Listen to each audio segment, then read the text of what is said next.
महालक्ष्मीची कहाणी. आटपाट नगर होतं. तिथं एक राजा होता. त्याला दोन बायका होत्या. एक आवडती होती, दुसरी नावडती होती. आवडतीचे नाव माधवराणी व नावडतीचं नाव चिमादेवराणी होतं. त्या राजाला एक शत्रू होता. त्याचं नाव नंदन बनेश्वर होतं. तो शनी उडे, शनी बुडे, शनी आताळी जाई, शनी पाताळी जाई असा राजाच्या पाठीस लागला होता. त्यामुळे राजा फार वाळत चालला. एके दिवशी राजानं सर्व लोक बोलावले. नंदन बनेश्वराला मारा म्हणून आज्ञा केली. सर्व लोकांनी राजाला बरं म्हटलं. त्याला जिकडे तिकडे शोधू लागले. त्याच नगरात एक म्हातारीचा लेक होता. तो आपल्या आईला म्हणू लागला, आई आई मला भाकरी दे, मी राजाच्या शत्रूला मारायला जातो. म्हातारी म्हणाली, बाबा तू गरीबाचा पोर, 4 पावलं पुढे जा, झाडाआड ही वाळली भाकरी खा, म्हणजे लोक तुला हसणार नाही. पोरानं बरं म्हणून म्हटलं. म्हातारीनं भाकरी दिली. म्हातारीचा लेक भाकरी घेऊन निघाला. सगळ्यांच्या पुढे गेला. इतक्यात संध्याकाळ झाली. सर्व लोक घरी आले. त्यांना नंदन बनेश्वर काही सापडला नाही. तशी राजाला फार काळजी वाटू लागली. पुढे फार रात्र झाली. म्हातारीचा पोर तिथेच राहिला. पुढे मध्यरात्री काय झालं? नागकन्या देवकन्या तिथं आल्या. महालक्ष्मीचा वसा वसू लागल्या. पोरानं विचारलं, बाई बाई ह्यानं काय होतं? त्यांनी सांगितलं,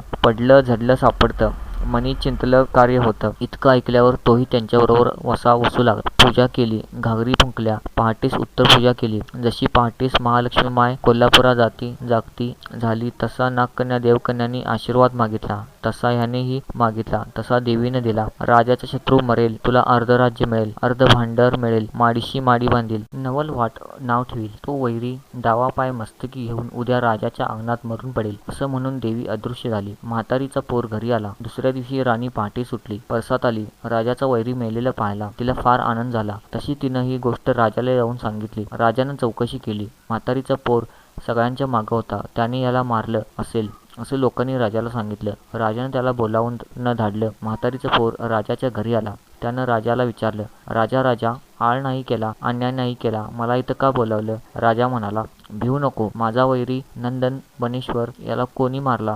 सगळे लोक तुझंच नाव सांगतायत, याचं काय कारण आहे ते मला सांग. पोर म्हणाला, राजा मी मारला नाही, पण तो देवीच्या वरानं मेला. राजा म्हणाला, ती देवी कोणती? तिला तू कुठं भेटलास? पोर म्हणाला, सगळ्यांच्या पाठीमागून निघालो, त्यांच्या पुढे थोडासा गेलो, शिळी भाकर झाडाआड करून खाल्ली, येता येता रात्र झाली, झाडाखाली वस्ती केली. रात्री नागकन्या देवकन्या तिथं आल्या. त्यांनी महालक्ष्मीचा वसा वसला. त्यांची मी चौकशी केली. पुढे मी पूजा केली, घागरी फुंकल्या. पहाटेस लक्ष्मी माय कोल्हापुरा जागती झाली. सर्वांना आशीर्वाद दिला. तसा मलाही दिला. तुला आशीर्वाद काय मिळाला? मला आशीर्वाद असा मिळाला, राजाचा शत्रू मरेल, तुला अर्धे राज्य मिळेल, अर्ध भांडार मिळेल, माडीशी मांडी बांधील, नवल वाट नाव ठेवील, असं म्हणून देवी अदृश्य झाली. मग आम्ही उत्तर पूजा केली. तातू घेऊन घरी आलो. तो तुझं बोलावणं आलं. राजानं हकीकत ऐकली. आनंदी आनंद झाला. पोराला अर्ध राज्य दिलं, अर्ध भांडार दिलं, माडीशी माडी बांधून दिली, नवलवाट नाव ठेवलं. पुढं म्हातारीचा पोर आनंदाने वागू लागला. ही बातमी आवडत्या राणीला समजली. राणीनं नवलवाटला बोलावून धाडलं. महालक्ष्मीचा वसा कसा म्हणून विचारला. नवलवातानं तातू दाखवला. तिला सांगितलं, आश्विन मास येईल, पहिली अष्टमी येईल, त्या दिवशी 16 सुतांचा तातू तेल हळद लावून करावा. 16 दुर्वा 16 तांदूळ घेऊन तुळशीची पंचामृती पूजा करावी. ज्याला हा वसा घेणं असेल त्यानं तातूची पूजा करावी. तातू हातात बांधावा. दुसरी कहाणी चतुर्थ व तिसरी चतुर्दशीला करावी. याप्रमाणे दर अश्विन मासी करावं, असं तिनं वसा समजून घेतला. आपले ते व्रत ती पाहू लागली. पुढे एके दिवशी काय झालं? राजा राणीच्या महाली आला. सारीपाट खेळू लागला. राजानं राणीचा तातू पाहिला. हे काय म्हणून विचारलं. राणीनं तातूची हकीकत सांगितली. राजा म्हणाला, माझे घरी हारे बहु, दोरे बहु, कांकण बहु, कळाचे बहु, व्रताचं सूत तोडून टाक, मला ह्याची गरज नाही. पुढे रात्र झाली. राजा राणी निजली. सकाळी दासी बटकी महाल झाडू लागल्या. केरात त्यांना तातू सापडला. दासीने तो तातू नवलवाटाला दिला. त्याला राणीचा फारच राग आला. त्यात काय चमत्कार झाला. त्याला नावडती राणी भेटली. तिने तो तातू मागितला. हा म्हणाला, उतशील मातशील, घेतला वसा टाकून देशील. तिनं सांगितलं, उतणार नाही, मातणार नाही, घेतला वसा टाकणार नाही. तसा तातू तिच्या हवाली केला. तो वसा सांगितला. पुढे अश्विन मास आला. पहिली अष्टमी आली. त्या दिवशी काय चमत्कार झाला. देवी महालक्ष्मीनं म्हातारीचं सोंग घेतलं. पद्मा पाट माधवराणीचे महाली गेली. महालक्ष्मीला तिला आठवण आहे किंवा नाही हे ती पाहू लागली. तो घरात कोठे काहीच तयारी दिसेना. तेव्हा ती पाट माधवराणीला म्हणू लागली, अगं पाट माधवराणी, पुत्राची माय, आज तुझ्या घरी काय आहे? राणीने उत्तर दिलं, आज माझ्या घरी काही नाही. तेव्हा ती राणीला पुन्हा म्हणाली, अगं पाट माधवराणी, पुत्राची माय, म्हातारीला पाणीला देशील तर तुझ्या राजाला पूर्य होईल. राणीने उत्तर दिलं. म्हातारीला तांब्याभर पाणी दिलं. तर माझ्या राज्याला पुरणार नाही. तेव्हा म्हातारीने पुन्हा पाट माधवराणीला हाक मारली. अगं अगं पाट माधवराणी, पुत्राची माय, म्हातारीला दहीभाताची शिदोरी देशील तर तुझ्या राज्याला पुरे होईल. राणी म्हणाली, म्हातारीला दहीभाताची शिदोरी दिली तर माझ्या राज्याला पुरणार नाही. म्हातारीला तिचा राग आला. तिनं शाप दिला. तो काय दिला? चौथीच्या न्हाणी डाराडोरी करीत असशील, अर्ध अंग बेडकाचं अर्ध अंग मनुष्याचं अशी होऊन पडशील. इतकं राणीनं ऐकलं.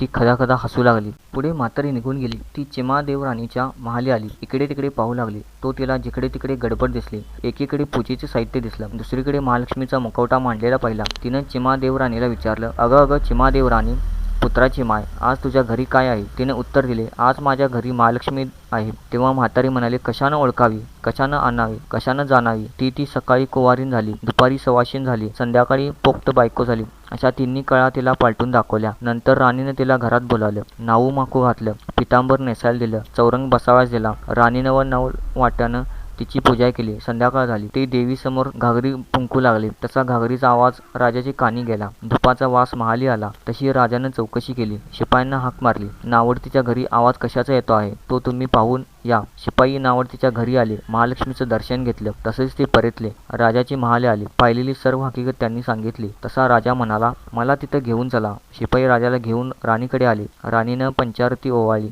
राजाचा हात धरला. मंदिरात घेऊन गेली. सारी पाठ खेळू लागली. खेळता खेळता पहाट झाली. पहाटेस लक्ष्मी माय कोल्हापुरात जागती झाली. तशी राणी म्हणाली, माय मला आशीर्वाद दे. महालक्ष्मी म्हणाली, तुला आशीर्वाद काय देऊ? राजा तुला सकाळी घेऊन जाईल आणि तुझी सवत तुझ्या नानी डाराडोरी करील. अर्धे अंग बेडकाचे अर्धे अंग मनुष्याचे अशी होऊन पडेल. तशी चिमादेव राणीने तिची प्रार्थना केली की तिला इतका कडक शाप देऊ नये. तसं देवीने सांगितले की राजा तिला 12 वर्ष वनात तरी धाडेल. असे म्हणून देवी अदृश्य झाली. उजाडल्यावर राजानं तिला रथात घातलं. वाड्यासमोर घेऊन आला. पाट माधवराणीला निरोप धाडला की राजा राणीला घेऊन येतो आहे, तिला तू सामोरी ये.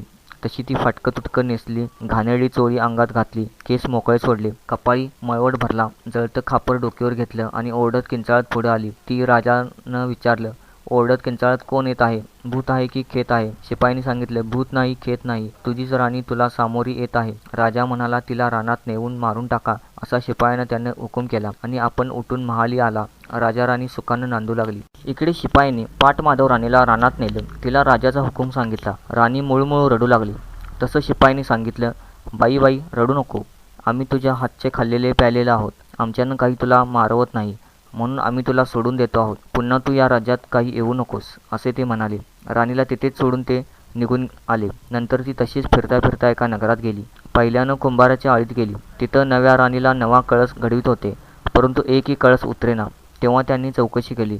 नवं माणूस कोण आला आहे? तेव्हा तीही सापडली. त्यांनी तिला हकलून पिटून लावलं.